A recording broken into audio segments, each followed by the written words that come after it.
ইতিমধ্যে আপনারা জেনেছেন আগামী 7 এপ্রিল 2 দিনের রাষ্ট্রীয় সফরে দিল্লি যাচ্ছেন বাংলাদেশের পররাষ্ট্রমন্ত্রী খলিলুর রহমান। বিএনপি নেতৃত্বাধীন বর্তমান সরকার গঠনের পর এটাই কোন বাংলাদেশি মন্ত্রীর প্রথম ভারত সফর।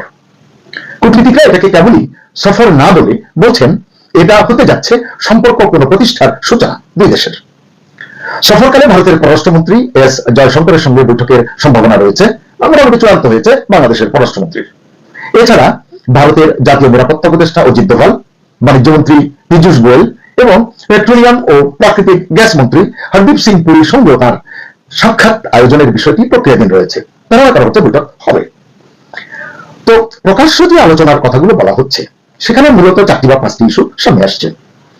সরকারি ভাষায় এই সফরের ফোকাসড ইস্যুগুলো হলো জ্বালানি সংকট, ভিসা সমস্যা, গঙ্গার পানি বন্টন চুক্তি এবং সীমান্ত ইস্যু। এছাড়া সীমান্ত এলাকা দিয়ে ভারতীয়দের উসইন সহ দ্বিপাক্ষিক সম্পর্ক উন্নয়নের বিষয় কিন্তু রয়েছে। সন্দেহ নেই ইস্যুগুলো গুরুত্বপূর্ণ, কিন্তু তারপরে বলবো এই ইস্যুগুলো কি সব এখানেই শেষ? আমার তেমনটি মনে হয় না। ঝানু কূটনীতিকরা বলছেন এই সফরের আড়ালে অন্য বাস্তবতা রয়েছে, অন্য ইস্যু আছে, এবং সেটাই আসলে হতে যাচ্ছে এই সফরের টার্নিং পয়েন্ট। সুপ্রিয় দর্শক, কূটনীতিতে সব কথা বলা হয় না, অনেক কিছু বোঝানো হয় কিংবা বুঝে নিতে হয়। আর এই সফরের আসল গল্পটা এখানেই। চলুন আমরা সহজ ভাষায় বুঝতে চেষ্টা করি। আচ্ছা, এই সফরের আসল উদ্দেশ্য কি হতে পারে বলে আপনার মনে হয়? ঢাকা দিল্লি সম্পর্ক রিসেট না রিব্যালেন্স? কারণ অবৈধভাবে ক্ষমতা দখলকারী মেটিকুলাস ডিজাইনার খাঁটি বাংলায় কুচক্রিয়া বলতে পারেন, সে অন্তর্বর্তী সরকারের সময় বাংলাদেশ ভারত সম্পর্ক অনেক দূরত্বে চলে গিয়েছিল, কূটনীতির ভাষায় তলানিতে ঠেকেছিল। এখন প্রশ্ন, গণতান্ত্রিকভাবে নির্বাচিত বর্তমান সরকারের কোন মন্ত্রী প্রথম সফরে সেই সম্পর্ক কি রিসেট হতে যাচ্ছে, নাকি হবে, নাকি নতুন করে কোন শর্ত বসবে, অর্থাৎ চ্যালেঞ্জ বাড়বে তারেক সরকারের জন্য? এরপর দেখা যাক এই সফরে তারেক রহমান ফ্যাক্টরটা কিভাবে উঠে আসে। আপনি মানুন আর না মানুন, এই সফরেই বর্তমান প্রধানমন্ত্রী তারেক রহমানের প্রথম বা দ্বিতীয় বিদেশ সফর, যেটাই হোক না কেন, আপনি যেভাবেই বলুন না কেন, আগে সৌদি আরব যান বা থিম্পু যান, ভুটান যান, অন্য কোনো দেশে। ভারতে কবে যাবেন, দিল্লিতে কখন যাবেন, সম্ভাব্য সেই দিল্লি সফরে নিয়ে কি এই বৈঠকে আলোচনা হবে না, যেহেতু পররাষ্ট্রমন্ত্রী যাচ্ছেন? কারণ আমরা জানি ভারত তো দাওয়াত দিয়ে রেখেছে, ভারতের প্রধানমন্ত্রী নরেন্দ্র মোদীও সম্পর্ক পুনঃপ্রতিষ্ঠার জন্য হাত বাড়িয়ে রেখেছেন। দিল্লির কূটনৈতিক পাড়ায় যোগাযোগ আছে এমন বাংলাদেশি কূটনীতিকরা মনে করছেন পররাষ্ট্রমন্ত্রী খলিলের এই সফরেই সেই আলোচনা করতে পারে এবং একটা সিদ্ধান্ত চূড়ান্ত হতে পারে।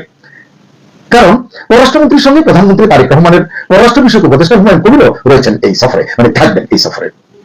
অর্থাৎ ভেতরে ভেতরে বিষয়টি ফাইনাল হতে পারে এমনটা ধারণা করা যায়। কারণ দিল্লির সঙ্গে সরাসরি রাজনৈতিক সম্পর্ক তৈরি করাটা বর্তমান সরকারের জন্য বড় অগ্রাধিকার বলে বিবেচনা করা হচ্ছে। এবার আসুন অত্যন্ত সেন্সিটিভ একটি ইস্যুতে। সেন্সিটিভ বলুন বা ক্রিটিক্যাল বলুন, সেটা হচ্ছে শেখ হাসিনা ইস্যু। শেখ হাসিনা বর্তমানে ভারতে অবস্থান করছেন, তার প্রত্যাবর্তনের ইস্যুটি বাংলাদেশের রাজনীতিতে অবশ্যই একটি বড় প্রশ্ন। আপনারা জানেন তার বিরুদ্ধে একাধিক মামলা রয়েছে, তার দলের উপরে দলের কার্যক্রমে নিষেধাজ্ঞা রয়েছে, শেখ হাসিনার উপরে আইসিটি থেকে দেওয়া মৃত্যুদণ্ডের রায় রয়েছে। এসব নিয়ে বর্তমান সরকারের ভাবনা কি, এগুলো নিশ্চয়ই আলোচনা হবে। দিল্লি নিশ্চয়ই এইসব বিষয়ের একটা কুল কিনারা পেতে চেষ্টা করবে আসন্ন সফরে, আসন্ন আলোচনাগুলোতে। তাই মনে করা হচ্ছে সরকারিভাবে না বললেও শেখ হাসিনা ইস্যুটি অটোমেটিক্যালি আলোচনায় এসে যাবে। এবং কেউ কেউ এমনটা মনে করছেন বর্তমান সরকারের জন্য এটা একটা স্মার্ট মুভ হবে যদি তারা এই ইস্যুতে একটা উইন উইন সিচুয়েশন তৈরি করতে পারে। আপনারা জানেন ত্রয়োদশ জাতীয় সংসদ নির্বাচনে আওয়ামী লীগ অংশ নিতে পারেনি, কেন পারেনি সেটা আপনারা জানেন।